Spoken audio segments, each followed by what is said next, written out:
تلعبوا؟ ما تصورنا واحنا بنحارب. وانتوا بتحاربوا؟ طب يلا حاربوا يلا. بس مش حاربوا، مش لا لا لا، مش بخشوميه. طيب بالراحه انا غلطانه خلاص خلاص يا نبي، خلاص يا نبي، خلاص. ايه باي. وبتقولي السلام عليكم ورحمة الله وبركاته. ازيكم عاملين ايه؟ والله وحشني جدا جدا جدا جدا، يعني من زمان كده ما عملناش مع بعض روتينات في الغيط. النهارده بقى انا عندي والدتي، وده الارض بتاعتهم اهو اللي ورا البيت. تمام، زارعين ما شاء الله زي ما انتم شايفين كده فول اهوت. تمام، وكمان دي برسيم.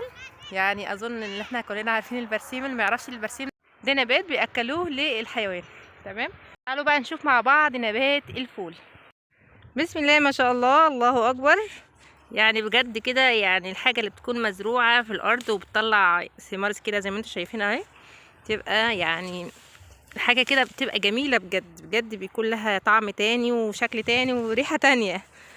يعني بصي بقى، لو انت الحاجة دي الناس جمعتها كده وخدتها من الأرض وودتها السوق، على ما بتوصل للسوق بيكون اتغير شكلها، او هو شكلها بيكون زي ما هو، بس طبعا الشكل كده بتحس ان هو زاهي كده اول ما بتقطفيه كمان، وبتحس بطعمه وبتحس بريحته. يعني الريحه بتاعته بتكون لسه نفاذه، ما بتكونش زي ما ايه، ما بيغيب شويه على ما بيروح السوق وكده، واحنا نروح نجيبه من السوق او من السوبر ماركت او ايا كان المكان اللي انت بتجيبيه منه. يعني زي ما انتم شايفين ده الفول اهوت.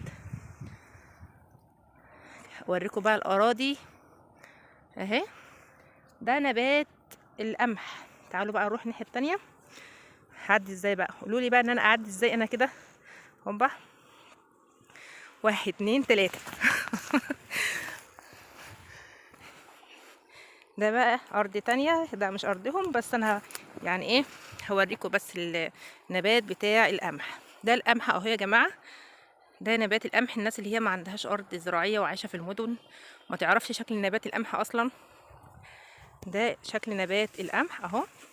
ده القمح، او بيقولوا عليه الغله.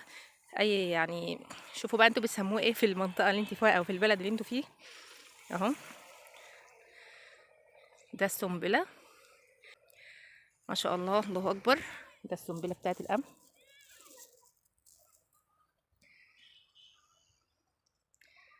دي كلها يعني فيها اراضي كتير مزروعه قمح زي ما انتوا شايفين. بسم الله ما شاء الله، الله اكبر. احنا كمان على فكره يعني دلوقتي احنا قرب المغرب شويه، يعني زي ما انتوا شايفين كده الجو ما فيش شمس، فيش شمس، فتلاقي الدنيا يعني ايه ممكن تكون زي ما انتوا شايفين كده الاضاءه مش كويسه، علشان يعني خلاص المغرب هيأذن. نعدي بقى الناحيه التانية، ونعدي بقى الايه، هوبا نعدي هنا ونعدي برضو دي. تعالوا بقى، مين جدع فيكم يعرف يعدي بقى الحته دي كده؟ بصوا بقى، 1 2 3 أوه! عديت بسلام، الحمد لله عديت بسلام. بجد والله وحشتوني جدا جدا جدا يعني. من زمان كتير ما عملتش معاكم روتينات في الغيط، او ما طلعناش كده وريتكم الحاجه المزروعه في الغيط. عايزه اوريكم ده اسمه دوار الشمس. شايفين عامل ازاي؟ عشان مش معاده اصلا اهو. شوفوا، ومطلع لب. تصدقوا في لب وايه ده؟ شوفوا في لب يا جماعه. شايفين اللب؟ استنى هغير لكم الكاميرا، استنوا كده اهو. شايفين ما شاء الله، الله اكبر. النبات ده ناس كتير بتقول عليه عباد الشمس، بس طبعا حرام ان احنا نقوله عباد الشمس، يعني بيعبد الشمس يعني. لا طبعا حرام. اي حد بيقول عباد الشمس يا ريت يغير ويقول دوار الشمس. طب هو ليه يعني سموه عباد الشمس او دوار الشمس؟ سموه دوار الشمس علشان هو يعني على طول بيبص للشمس، طول ما الشمس طالعه طول ما هو مفتح وباصص للشمس. تمام، الشمس بتروح بيقوم رايح ميل لتحت كده زي ما انتوا شفتوه، ميل لتحت وخلاص. دايما اتجاهه بيمشي مع اتجاه الشمس. شايفين راسة اللب عاملة ازاي في القرص؟ ما شاء الله، سبحان الله سبحان الله، لا اله الا الله. ده على فكرة التوم يا جماعة، التوم اللي هو نبات التوم، ده نبات التوم هو لسه مزروع في الارض اهو، لسه ما عملش روس. حلو جدا، مش التوم انه ما عملش رؤوس. لا اله الا انت سبحانك اني كنت من الظالمين. ده نبات البرسيم عن قرب اهو، نبات البرسيم عن قرب. الاراضي دي كلها بقى فيه اللي برسيم وفيه اللي قمح. يعني حاليا اكتر الاراضي المزروعه في المنطقه بتاعتنا برسيم او قمح، او اللهم صل على سيدنا محمد بنجر. بنجر السكر اللي بنطلع منه السكر. وده اللي طالع مطلع بتاع زهور، ده نبات الجرجير. صدقيني ده جرجير يا جماعه، ده جرجير والله اهو، ده نبات الجرجير. والله نبات الجرجير، بس ما شاء الله يعني سابوه بقى كبر اهو وطلع زهور. هيطلع تقوي بقى يا جماعه، اللي هو البذور دي اللي هنزرع بيها الجرجير مره تانية. شايفين الجرجير، جرجير والله جرجير اهو. الورقه دي اظن ان هي توحي على انها جرجير اهي. ده نبات الجرجير ما شاء الله كبر ازاي وطلع زهور اهو.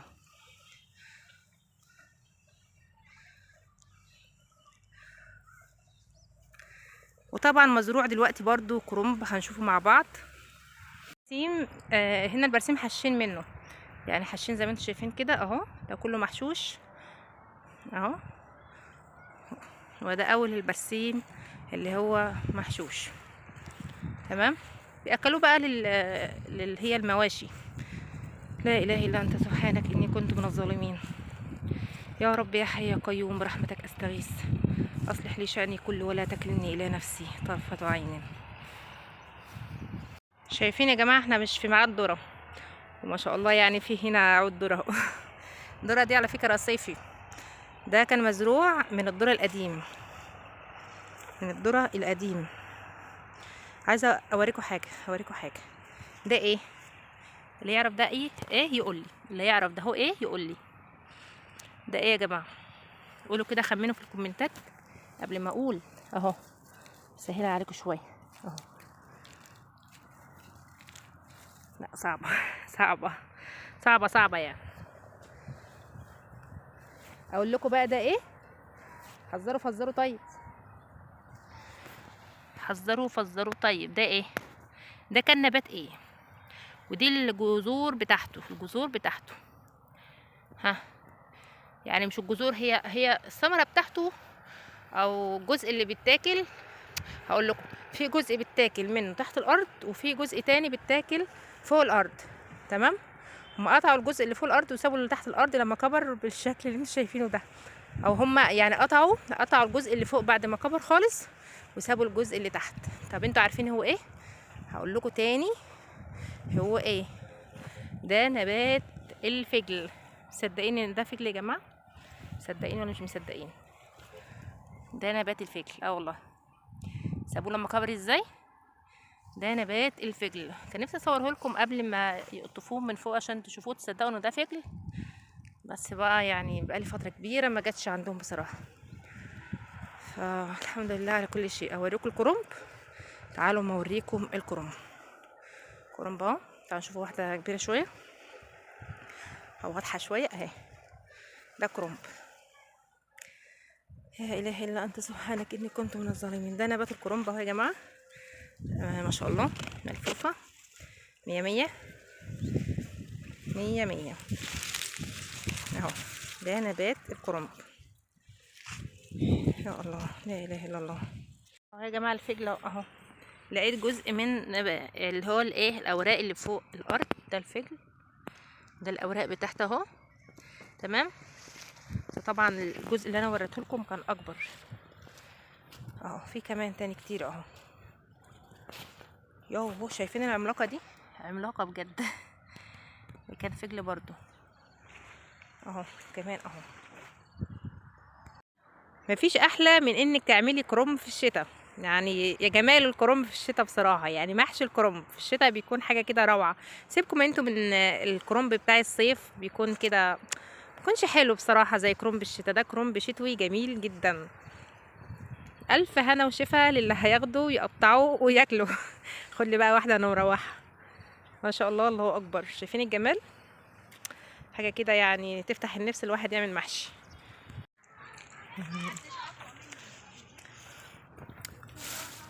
ادي السريس، الله شكله حلو.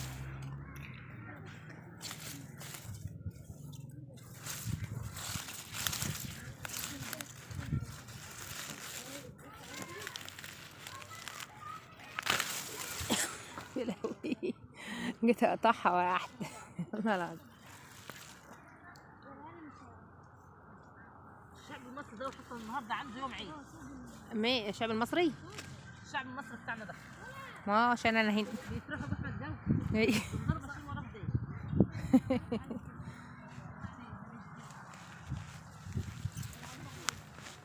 اوبا.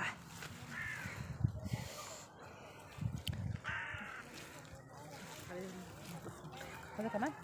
لا ده يعني.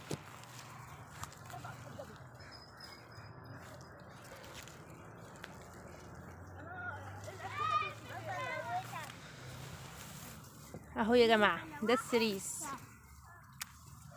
السريس على فكره عايزه اقول لكم فيه فوائد كتير جميله جدا جدا جدا، فوائد حلوه جدا، وخصوصا للكبد، للناس اللي تعبانه وعندها يا جماعه يعني ربنا يعافينا جميعا، ربنا يعافينا ويشفي كل مريض. الناس اللي عندها الكبد يا جماعه، الناس اللي عندها يعني فيروس في الكبد او عندها اي تعب في الكبد، ف ربنا يشفيهم الاول. تاني حاجه ياكلوا سريس كتير، سريس حلو. احمد اهدي شوي، اهدي شوي. اهدي شوي. بتعملوا ايه؟ تلعبوا؟ متصوريننا واحنا بنحارب. وانتوا بتحاربوا؟ طب يلا حاربوا يلا. بس مش حاربوا، مش لا لا مش بخشوميه. طيب براع انا غلطانه، انا غلطانه. خلاص يا نبي، خلاص يا نبي، خلاص ضربت احمد يا نبي. ينفع تضرب الكبير؟ بس انا ما اضربوش يا احمد. بالراح يا حست. لا لا لا، مين هيغلب بقى؟ ها ما اشوف مين اللي هيغلب، مين اللي غلب. لا مش ضرب يعني، ضرب يعني بالراحه. يا نهار ابيض، يا نهار ابيض. بالراحه على احمد الصغير. بس احنا عندنا احمد صغير واحمد كبير، بالراحه عليهم. او لا مش كده. طيب ينفع كده؟ ينفع كده يا حموده؟ ها قول لهم حط لايك بقى، قول لهم حط لايك. قول لهم حط لايك. طيب وانت يا حمود، وانت يا محمود، حطوا لايك. يا عسيل. العبوا بقى. باي، قولوا باي باي. قولوا باي باي. طيب قولوا باي باي. باي باي. جولة النهارده كانت سريعة جدا، اتمنى ان هي تكون عجبتكم.